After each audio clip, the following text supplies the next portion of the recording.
सुबह आरू को स्कूल छोड़ने जा रही थी तो रास्ते में ब्लैक आइस जमी हुई थी और ये देखो ये ऐसे ट्रांसपेरेंट सी ब्लैक आइस होती है, इसके ऊपर स्लिप होके बहुत चोट लगती है भाई। इसीलिए ड्राइववे क्लीन करना बहुत ज्यादा इंपॉर्टेंट होता है यहाँ पे, नहीं तो ब्लैक आइस जम जाती है तो उसको तो निकालना मुश्किल ही है। और फिर मैं आरू को छोड़ने के लिए आगे आ गई थी और जब तक वैन नहीं आती है आरू की नॉन स्टॉप बातें चलती रहती हैं। आरू अगर टीवी नहीं देख रही है तो वो इतनी बातें करती है कि उसके जाने के बाद ऐसे लगता है कि घर ही सूना सूना हो गया है।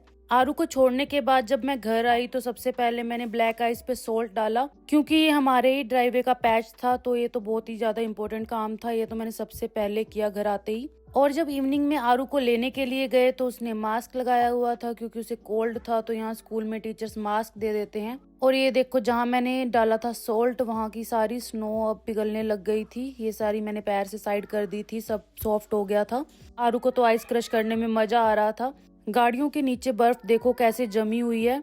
आज भी -10 टेम्परेचर था, पता नहीं ये माइनस कब खत्म होगा। फिर घर आके मैंने आरू को कॉर्नफ्लेक्स दिए और दोनों ही बच्चों का कोल्ड से बुरा हाल है। ऐश तो मुझे छोड़ ही नहीं रही है, बहुत मुश्किल से उसको आरू के पास छोड़ के मैं सब्जी बनाने के लिए किचन में आई। पहले ही बीच बीच में मैंने टाइम निकाल कर चॉपिंग कर ली थी तो मैंने फटाफट से तड़का लगाया और मिक्स वेज बना दी। सब्जी को मैंने पकने के लिए रख दिया। उसके बाद मैं बच्चों को देखने गई। ऐश अभी रो नहीं रही थी, आरू के पास आराम से बैठी हुई थी, तो मैंने सोचा चलो एक काम और कर लेती हूँ किचन का। तो किचन में आके मैंने अपनी चटनी बना ली थी। बस ये काम खत्म करने के बाद मैंने बच्चों को डिनर करवाया, उनके साथ बैठकर खुद भी डिनर किया।